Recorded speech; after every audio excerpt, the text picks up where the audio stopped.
ইসলামপুরের একটি হাই স্কুলের ক্লাসরুমে ছাত্রছাত্রীদের ঘনিষ্ঠ মুহূর্তের ভিডিও ভাইরাল হওয়ার পর নিন্দার ঝড় উঠেছে বিভিন্ন মহলে। ভাইরাল ভিডিও সত্যতা যাচাই করেনি। ভিডিও সামনে আসতে কেউ কেউ শিক্ষা প্রতিষ্ঠানে নজরদারির অভাবকেই দায়ী করেছেন। অনেকে আবার এর মধ্যে চূড়ান্ত সামাজিক অবক্ষয় দেখছেন। তবে স্কুল কর্তৃপক্ষ ভিডিওর সত্যতা নিয়ে প্রশ্ন তুলেছে। ভাইরাল ভিডিওয়ে দেখা যাচ্ছে একটি ক্লাসরুমে দুটি বেঞ্চ, দুজন ছাত্র দুই ছাত্রীকে কোলে নিয়ে ঘনিষ্ঠ অবস্থায় বসে আছে। ওই কক্ষেই এক ছাত্রকে আবার মোবাইলে গেম খেলতে দেখা যায়। অনুমান সহপাঠীদের কেউ গোপনে ভিডিওটি করে সোশ্যাল মিডিয়ায় ছড়িয়ে দিয়েছে। শিক্ষা প্রতিষ্ঠানে এই ধরনের ঘটনা মেনে নেওয়া যায় না।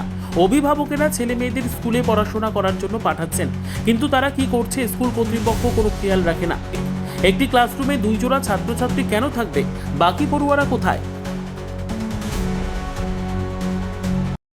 আমরা সোশ্যাল মিডিয়ার মাধ্যমে আমরা সেই ভিডিওগুলো দেখতে পেলাম। ভিডিওগুলো দেখে তো খুবই খারাপ লাগছে।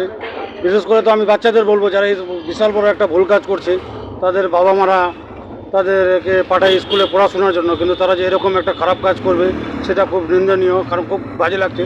তার সাথে সাথে আমি স্কুল কর্তৃপক্ষকেও বলবো, এখানে স্কুলের পুরো গাফিলাতি আছে।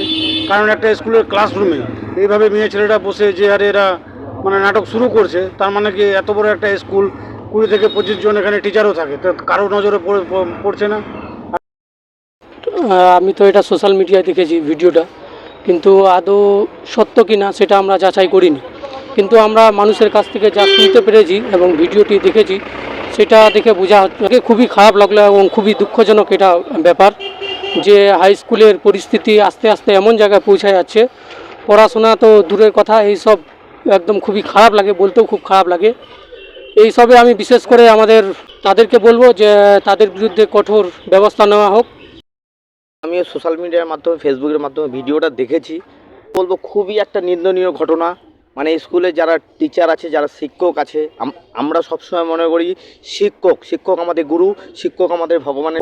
তদন্ত হোক, তদন্ত করে একদম আইনতভাবে একটা শাস্তির ব্যবস্থা করা হোক। ব্যুরো রিপোর্ট, উত্তর বাংলা সংবাদ।